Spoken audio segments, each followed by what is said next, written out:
hour.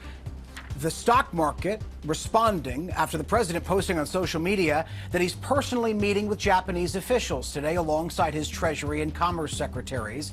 And there are bigger concerns, though, about the trade war with China. Specifically, that word that China has seen a levy on its goods that might be more than 145% that the president announced last week. Fed Chair Jerome Powell addressing all of this uncertainty just moments ago. And what we saw after his remarks was a noticeable drop in the stock market. You see it there on your screen.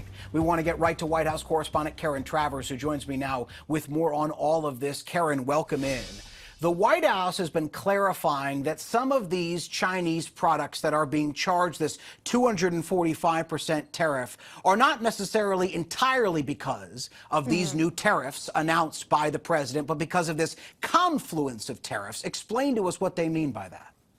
Yeah, this was a bit confusing when this first seemed to be that there was an additional massive increase in tariffs on Chinese products. But the White House clarified that they're really only talking about electric vehicles and syringes, things that already had a very high tariff to begin with that actually went back to the Biden administration. But now they are being subjected to this additional 145% tariff that the president did announce last week as part of this escalating tit for tat with China. It's also important to note, Jay, that even as the administration is engaging with countries all around the world. Which is, we just heard from Jay Powell, the chair of the Federal Reserve. We have seen the markets react to all of this. And while we look at the market reacting here, Karen, I do want to ask you a question about tariffs, because what we've seen is this rocky few days and weeks in the stock market because of this uncertainty as to where these tariffs are going. As you were talking about, rising tariffs on China, but also ongoing negotiations with other countries. Where do those negotiations stand at this hour?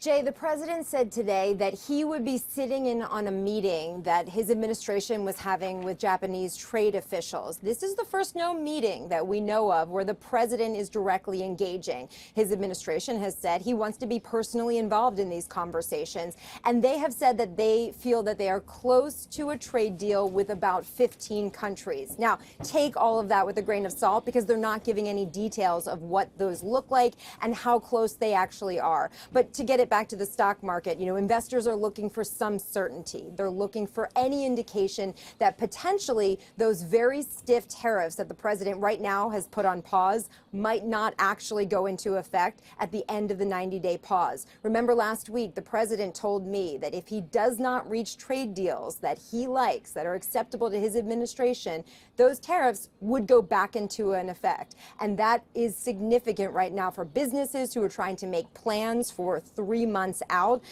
So today, the president will be sitting in on this meeting today with officials from Japan. They also say they're going to be talking to South Korea in the coming days.